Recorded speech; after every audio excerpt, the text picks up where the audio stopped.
Hello dears, അസ്സലാമലൈക്കും. Welcome back my YouTube channel. അപ്പോൾ നമ്മളിത് പെരുന്നാളിൻ്റെ പിറ്റേന്നാണ്. നമ്മൾ പെരുന്നാളിൻ്റെ അന്ന് ഞാൻ ഒരിടത്തും പോയില്ല. പള്ളിയിൽ പോയിട്ട് വന്ന് സുഖമായിട്ട് കിടന്നുറങ്ങി. കാരണം എന്ന് പറഞ്ഞാൽ ഭയങ്കര ക്ഷീണവും തളർച്ചയൊക്കെ ആയിരുന്നു. കാരണം ഒരു മാസത്തെ നോമ്പിൻ്റെ ക്ഷീണവും എല്ലാം കൂടെ കൊണ്ട് ഞാൻ വളരെ ടയർഡായിരുന്നു. അങ്ങനെ ഞങ്ങൾ പിറ്റേന്നാണ് തീരുമാനിച്ചത് ഇന്ന് എവിടെയെങ്കിലും പോകണമല്ലോ എന്ന് കരുതി ഞങ്ങൾ തീരുമാനിച്ചപ്പോൾ നമ്മുടെ വർക്കലയ്ക്കടുത്തുള്ള കടുവപ്പള്ളിയിൽ തന്നെ പോകാം. കുറേ കാലമായി കടുവപ്പള്ളിയിൽ പോയിട്ട്. നമ്മുടെ ബൈപ്പാസ് വഴി സ്ട്രെയിറ്റ് പോയാൽ മതി, കടുവപ്പള്ളിയിലെത്തും. അങ്ങനെ ഞങ്ങൾ പോകുന്ന വഴിയാണ് പെട്രോളൊക്കെ അടിച്ച് ഞാനും ഉമ്മായും മോനുമായിട്ട് അങ്ങോട്ട് ഇറങ്ങി. പോകുന്ന വഴിക്ക് എന്ത് ഭംഗിയാണല്ലേ സ്ഥലങ്ങൾ കാണാൻ. നോക്കിയേ, നമ്മൾ ഈ ട്രിവാൻഡ്രം വിട്ട് വേറെ ഏതൊരു സ്ഥലത്ത് പോയാലും നമുക്ക് ആ ട്രിവാൻഡ്രത്തിൻ്റെ ഒരു ഇത് കിട്ടത്തില്ല. നമ്മുടെ നാടിൻ്റെ ഒരു സുഖം കിട്ടത്തില്ല എവിടെ പോയിരുന്നാലും, അല്ലേ? നിങ്ങൾക്കും അങ്ങനെയല്ലേ? അപ്പോൾ നമ്മൾ പള്ളിയിലെത്തി കേട്ടോ. പള്ളിയിലെത്തിയപ്പോൾ പള്ളി കണ്ടപ്പോൾ തന്നെ വളരെ മനോഹരമായ ബ്യൂട്ടിഫുള്ളായിട്ടുള്ള വളരെ പീസ്ഫുള്ളായിട്ടുള്ള ഒരു പള്ളിയായിട്ടാണ് എനിക്ക് തോന്നി കേട്ടോ. കാരണം നല്ലൊരു വൈബാണ്. നല്ല ഈ ചൂട് സമയത്ത് അതിൻ്റെ അകത്ത് ഈ വൃക്ഷങ്ങളൊക്കെ നിൽക്കുന്നത് കൊണ്ടായിരിക്കാം നല്ലൊരു തണുപ്പ് ഫീൽ ചെയ്തെനിക്ക്. നല്ല പ്രകൃതി രമണീയമായ ഒരു സ്ഥലം. നമ്മുടെ ഡൽഹിയിലെ താജ്മഹലില്ലേ, ആ താജ്മഹലിൻ്റെ ഒരു ലുക്ക് പോലെയാണ് എനിക്കവിടെ തോന്നിയത്.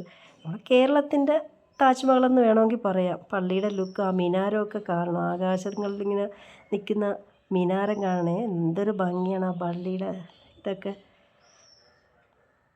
പിന്നെ ഗാർഡനിങ്, എടുത്തു പറയേണ്ടത് ഗാർഡനിങ്ങാണ്. നല്ല മനോഹരമായ ഗാർഡനിങ്.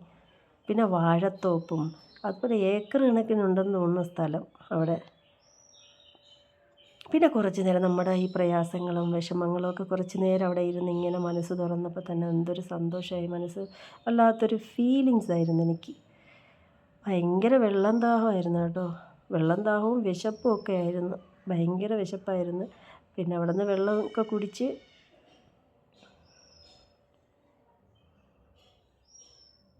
നേർച്ചയൊക്കെ ഇട്ട്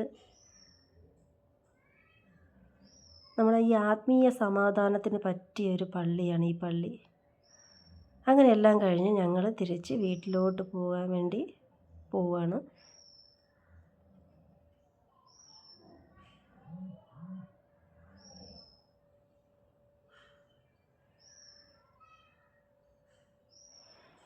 അങ്ങനെ പോകുന്ന വഴിയിലാണ് നമ്മൾക്ക് വിശപ്പാണല്ലോ, ഭയങ്കര വിശപ്പാണല്ലോ. അപ്പോൾ ഈ ഹോട്ടലൊക്കെ അടഞ്ഞ് തന്നെ കിടപ്പാകും. ഗ്യാസിൻ്റെ ഒരു പ്രശ്നം ഉള്ളത് കൊണ്ട് അങ്ങനെ ഞങ്ങൾ ഈ ഹോട്ടൽ ബ്രൈറ്റ് എന്ന് പറയുന്നത് ഒത്തിരി കൊള്ളാവുന്നൊരു ഹോട്ടൽ ബ്രൈറ്റാണ്. അങ്ങനെ ഞങ്ങൾ അവിടെ കയറിയപ്പോൾ ഫുഡൊക്കെ കഴിഞ്ഞു. എല്ലാം ചിക്കനും മട്ടനും അതൊക്കെ നമ്മൾ ഈ ഒരു മാസം നോമ്പിൽ കഴിച്ചതല്ലേ, അതുകൊണ്ട് ഞങ്ങൾ അതൊന്നും കഴിക്കാൻ നിന്നില്ല. അങ്ങനെ വേറെ ഒന്നും അവിടെ ഇല്ലായിരുന്നു. അങ്ങനെ ഞങ്ങൾ തിരിച്ച് വീട്ടിലോട്ട് ഇങ്ങനെ പോവുക. ഇതൊക്കെ നമ്മുടെ ടെക്നോ പാർക്കിൻ്റെ സ്ഥലമാണ്. ഇൻഫോ സിറ്റിയാണ് ഈ കാണുന്നതൊക്കെ. കഴക്കൂട്ട ഇൻഫോ സിറ്റി എനിക്കിഷ്ടപ്പെട്ട ഒരു സ്ഥലമാണ് ഈ ഇൻഫോ സിറ്റി. പ്രത്യേകിച്ച് എനിക്ക് യാത്ര പോകാൻ ഭയങ്കര ഇഷ്ടമാണ്. കൂടെയുള്ളവർ നമ്മൾ ഈ യാത്രകളെ മനോഹരമാക്കുന്നത് നമ്മുടെ കൂടെയുള്ളവരാണ്. അത് പ്രത്യേക ഇഷ്ടമാണ് എൻ്റെ മോന് ഈ യാത്ര പോകാനൊക്കെ, എന്നെപ്പോലെ തന്നെ അവനും. അങ്ങനെ നമ്മൾ വെജിറ്റേറിയൻ ഒരു ഹോട്ടൽ കണ്ട് അവിടെ കയറി മസാല ദോശയും ഷേർട്സ്വാൻ ന്യൂഡിൽസ് എന്തോന്ന് പറയുന്നൊരു സംഭവം കൂടെ വാങ്ങിച്ച് നല്ലപോലെ കഴിച്ച്. വേറെ വിശപ്പൊക്കെയായിരുന്നു, ഭയങ്കര വിശപ്പൊക്കെ ആയിരുന്നു. അങ്ങനെ ഉമ്മ പിന്നെ മരുന്ന് കഴിക്കുന്നതുകൊണ്ട് ഉമ്മക്ക് വിശപ്പ് സഹിക്കാൻ പറ്റില്ല, അങ്ങനെ കഴിച്ചേ പറ്റുള്ളൂ. അങ്ങനെ ഞങ്ങൾ അവിടെ കയറി. ഭയങ്കര ബില്ല് കണ്ടിട്ടാണ് ഞാൻ ഞെട്ടിപ്പോയത്. കാരണം ഗ്യാസിൻ്റെ ഒരു പ്രശ്നം ഉള്ളതുകൊണ്ട് ഈ ഉള്ള ഹോട്ടലുകളിൽ ഭയങ്കര വില, ഫുഡിനൊക്കെ ഭയങ്കര വില. അങ്ങനെ എന്തായിരുന്നാലും ഞങ്ങൾ കഴിച്ച്.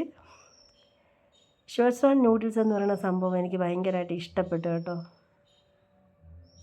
ഞാൻ നല്ലപോലെ ഫുഡൊക്കെ കഴിച്ച് മനസ്സും വയറും ഒക്കെ നിറഞ്ഞ് നമുക്ക് അങ്ങനെ ഞങ്ങൾ എല്ലാം കഴിഞ്ഞ് നമ്മൾ വീട്ടിലോട്ട് യാത്ര